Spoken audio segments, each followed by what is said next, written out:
أبي: اليوم سأجري المقابلة الشخصية الأولى في حياتي للحصول على وظيفة مرموقة في إحدى الشركات الكبرى. وإن تم قبولي فسأترك هذا البيت الكئيب إلى غير رجعة وسأرتاح من أبي وتوبيخه الدائم لي. استيقظت في الصباح الباكر واستحممت ولبست أجمل الثياب، وتعطرت وهممت بالخروج فإذا بيد تربت على كتفي عند الباب. التفت فوجدت أبي متبسما رغم ذبول عينيه، وظهور أعراض المرض جلية على وجهه. ناولني بعض النقود وقال لي: أريدك أن تكون إيجابيا، واثقا من نفسك، وألا تهتز أمام أي سؤال. تقبلت النصيحة على مضض، وابتسمت وأنا أتأفف في داخلي. حتى في هذه اللحظات لا يكف عن النصائح، وكأنه يتعمد تعكير مزاجي في أسعد لحظات حياتي. خرجت من البيت مسرعا واستأجرت سيارة أجرة وتوجهت إلى الشركة، وما أن وصلت ودخلت من بوابة الشركة حتى تعجبت كل العجب، إذ لم يكن هناك حراس عند الباب ولا موظف استقبال سوى لوحات إرشادية تقود إلى مكان المقابلة. وبمجرد أن دخلت من الباب لاحظت أن مقبض الباب قد خرج من مكانه وأصبح عرضة للكسر. فتذكرت نصيحة أبي لي عند خروجي من المنزل بأن أكون إيجابيا، فقمت على الفور برد مقبض الباب إلى مكانه وأحكمته جيدا. ثم تتبعت اللوحات الإرشادية ومررت بحديقة الشركة، فوجدت الممرات غارقة بالمياه الفائضة من أحد الأحواض بعد أن امتلأ عن آخره.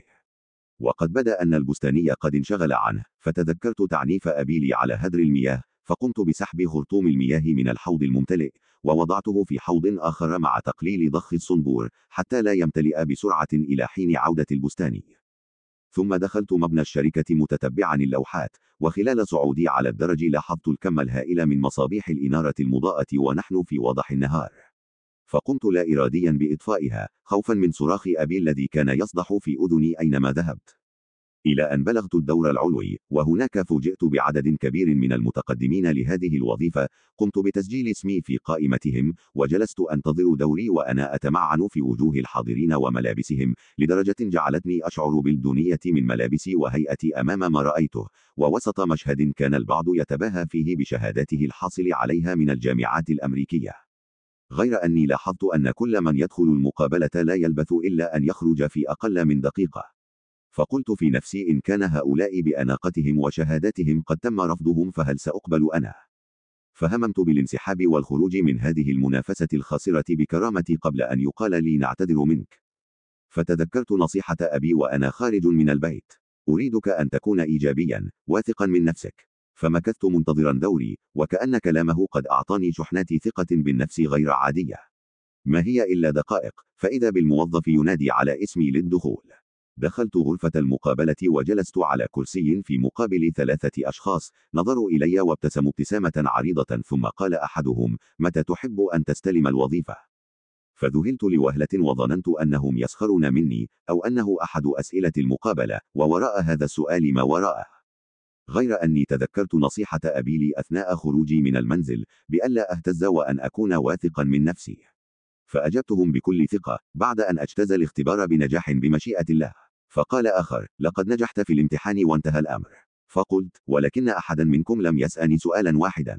أجاب الثالث قائلا: نحن ندرك جيدا أنه من خلال طرح الأسئلة فقط لن نستطيع تقييم مهارات أي من المترشحين، ولذا قررنا أن يكون تقييمنا للشخص عمليا، فصممنا مجموعة اختبارات عملية تكشف لنا سلوك المترشح ومدى الإيجابية التي يتمتع بها، ومدى حرصه كذلك على مقدرات الشركة.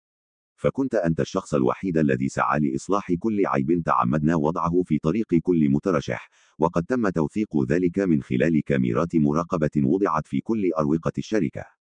حينها فقط اختفت كل الوجوه أمام عيني، ونسيت الوظيفة والمقابلة وكل شيء، ولم أعد أرى إلا صورة أبي.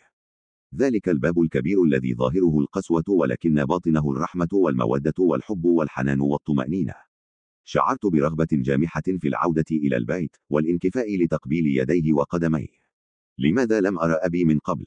كيف عميت عيناي عنه؟ عن العطاء بلا مقابل، عن الحنان بلا حدود، عن الإجابة بلا سؤال، عن النصيحة بلا استشارة. لا تتأففوا من كثرة نصائح آبائكم، فإن من ورائها حبا كبيرا ستدركونه يوما ما، وعندما تكونون في وضعهم. رب ارحمهما كما ربياني صغيرا.